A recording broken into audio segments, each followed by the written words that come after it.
Hi everyone, this is AJ and welcome back to the channel. Welcome to my review for episode 2 of the book of Boba Fett.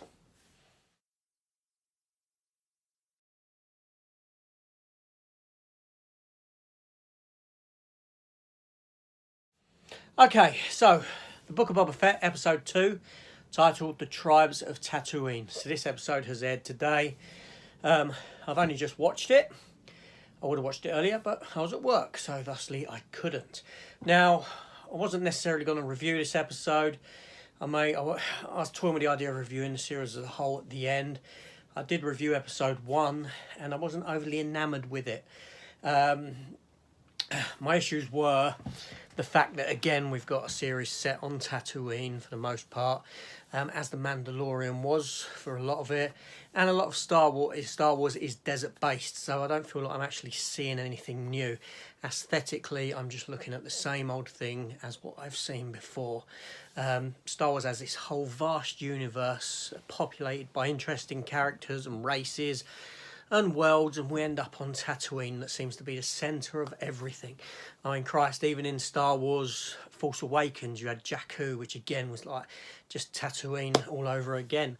And also not only that, Boba Fett,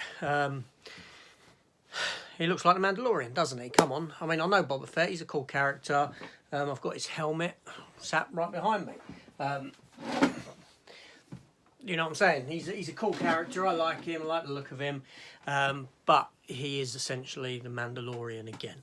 But anyway, so this episode, a quick breakdown. The episode starts with Boba Fett and that questioning one of the assassins that attempted to kill him in the first episode. They threaten to feed him to the Rancor. They drop him into the Rancor pit.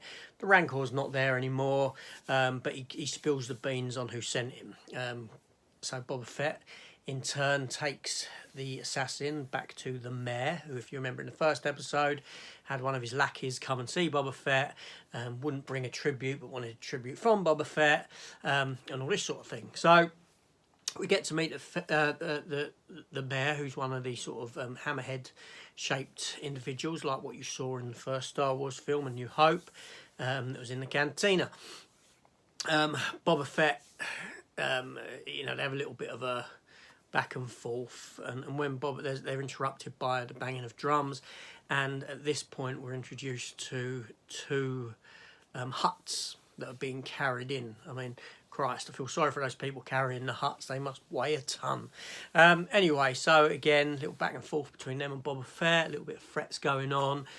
We see this Wookiee, very dark, black-looking sort of fur on it, big rifle, threatening, this sort of a thing. And that's about it. But the episode then takes us back to Boba Fett and his past, and this is where the episode steps into its own. This all centres around Boba Fett and his time with the Sand People, or the Tusken Raiders as they are otherwise known.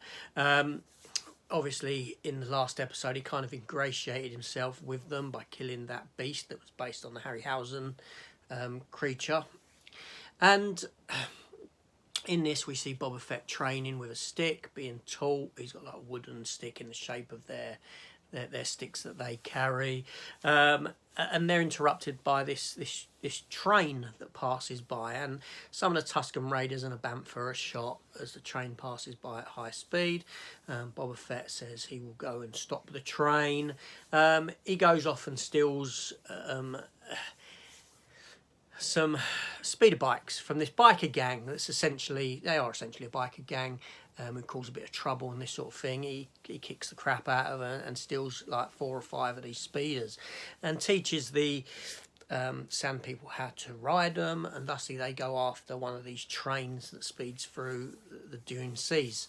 On board they manage to take over the train. The train doesn't crash. It derails as such, and they get all the spoils from it. They don't kill everyone on board. Boba Fett lets them go, but with a warning that because they're smuggling spice through the area. Spice is the sort of that Han Solo used to smuggle. I suppose it's sort of a drug type thing. Anyway, so he lets them go. but they've stopped the train. They've got a load of stuff from it, you know, weapons and this sort of a thing.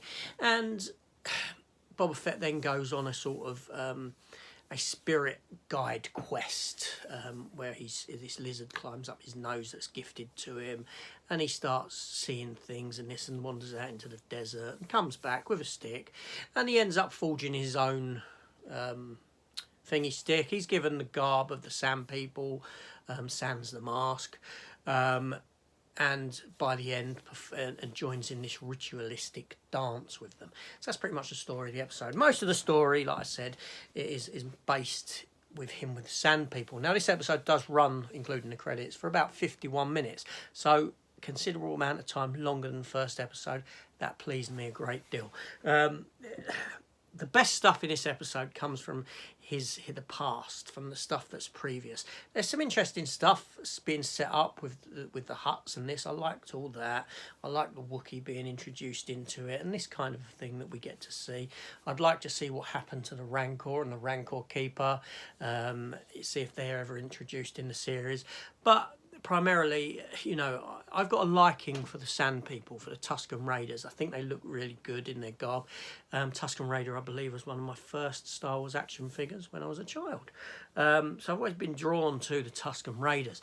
And to see their sort of society and their people fleshed out some more is fantastic, beyond what we've seen in the original Star Wars films.